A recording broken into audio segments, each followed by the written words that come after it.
G'day, Gaming Yarns here. Thanks for being here, it's much appreciated. Today we're going to talk about a very controversial game, Manhunt. Woo! So let's have a yarn. Forgotten now, but very controversial at the time of release in 2003 in North America and the rest of the world shortly after. But in Australia, however, I remember it being on the shelves for a few months before getting pulled. I remember seeing it in an electronics boutique. That's what the E and the B stand for in EB Games, guys. You're welcome, shelf. Wishing I had $99 to fork out for it. I would go in after school, I'd touch it and turn it around, and read the back of the case and look at all the cool pictures, but it disappeared before I got a chance. Sad face. I played it at a mate's house though, and I'll never forget the first time I suffocated a hoodlum with a blue plastic bag or smashed a bloke's head off with a bat. It was some gnarly shit. James Earl Cash. Found guilty and sentenced to death.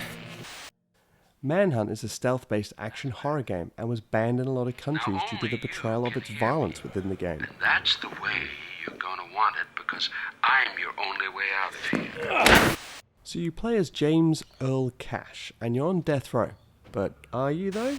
You wake up in a room listening to a voiceover who goes by the name of the Director. Acted by Brian Cox. No, not Mr. Universe, but that would be funny, but esteemed Wolverine hunter, Brian Cox. That was one killer shot. Attaboy.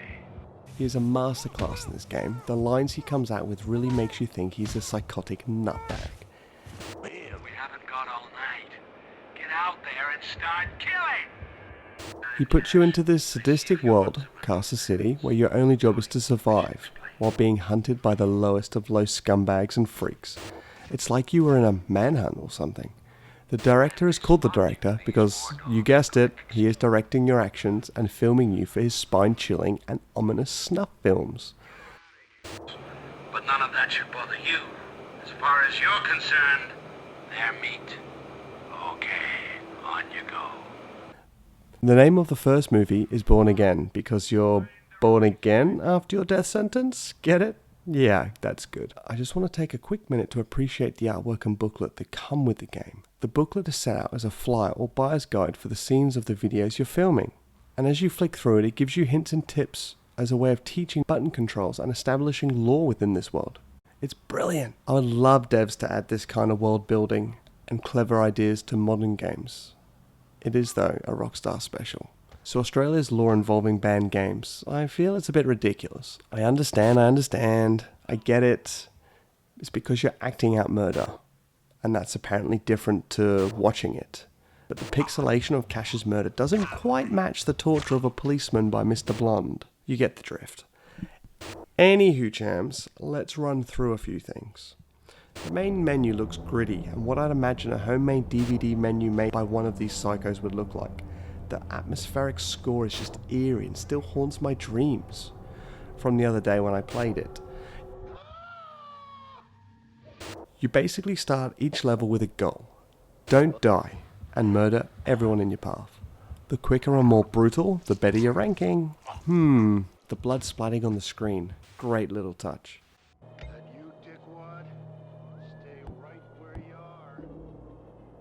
The melee weapons have 3 animations depending on how long you hold the action button down for.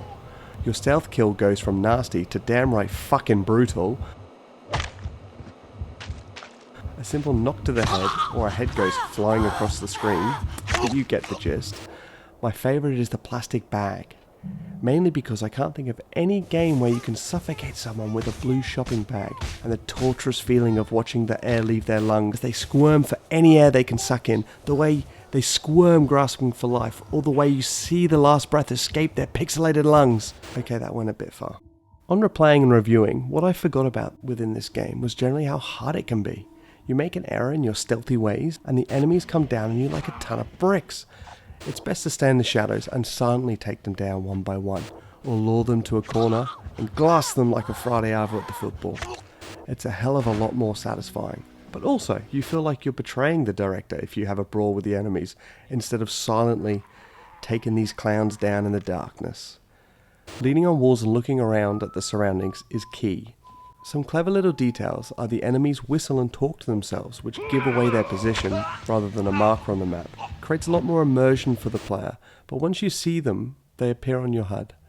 I love the idea of no map too, which to me really puts you into the idea that you really don't know where the fuck you are and you just want to get away. You don't realize how important sound is in this game, as the villainous assholes hear a lot of what Cash does, whether it's running on gravel, breaking a glass through someone's throat, cracking a skull with a baseball bat. So you kind of have to be careful in what you're doing. Well, for the first half, when it's just melee weapons. To talk about how hard this game can be, for example, if you get spotted, sometimes the enemies become like a mob of aliens ripping the Marines apart. It's just savage. It's always best to run away like a little bitch and hide in the shadows, mainly because hand-to-hand combat in this game is about as useful as tits on a bull. You stand there and trade blows until one of you die. It's just god-awful. And if someone has a gun and you don't, well, you say goodnight to the bad guy, because that's you done.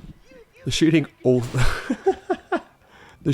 sucks. The reticle is about as reliable as a modern Call of Duty meeting expectations. You can aim for the head, and the bullet whizzes past a foot to the left, unless they're bang in front of you, but they tend to drop in one shot, which is pretty satisfying. It's best if you treat this game as an actual stealth game, as it creates a sense of horror, surprise and intrigue.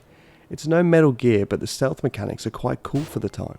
Break something on a wall, they come to investigate. Full-on action in this game is rather janky, but kind of expected from a game made in 2003, especially going back to it in 2022 now. Shit, that's a long time ago. But in saying that, Vice City, so good. When you brutally decapitate someone or slice their throat execution style, the game cuts to a sick CCTV style scene to really immerse you into the idea of you're actually taking part in these creepy snuff films. Most of the cutscenes are also in this film footage style. It's pretty dope. I love the raw, grimy, dirty feel this has. There's nothing quite like it.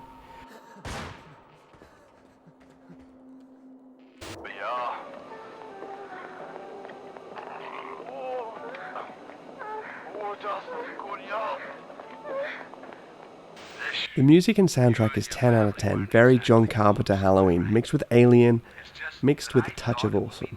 The atmosphere, music and style of this game sucks you in, but the janky controls can turn some people away.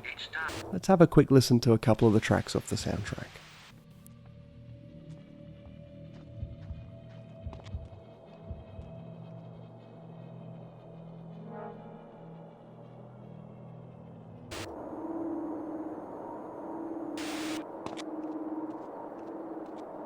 Should maybe find a quiet corner and jerk off. Relieve the tension.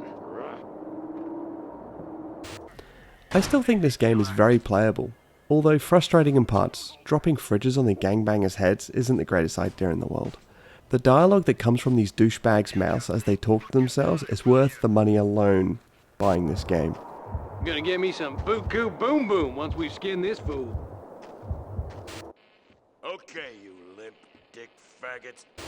Hell, he's probably just a boony rat fucked up on Skeevy Street, poor bastard. It can get slightly repetitive, but the loop is essentially murder, escape, murder, escape, murder, escape. I think you get the gist of that. I do like the characters in this game, and I want Cash to get away, even though he is a murderous criminal, killing other criminals and acting out the orders of Mr. Stryker. The director is probably the standout, mainly because it's voiced by Brian Cox, and he puts so much effort into this. It just comes across so unique and stylish. Hey, tough guy, wake up. You're not dead. Well, not yet, anyway. You're getting a second chance. Another throw of the dice. We could probably talk about Pigsy, but I'd like to leave that as a surprise if any of you ever pick this game up and play it. That is one creepy motherfucker. Overall, it's a very good, fun game with some old school janky controls and parts. But if you can overlook them, it's a ball finding random items and then stabbing, slicing, smashing people's faces in the most horrific way imaginable. Well, look at that. Playing these games don't make you a psychopath. Or do they?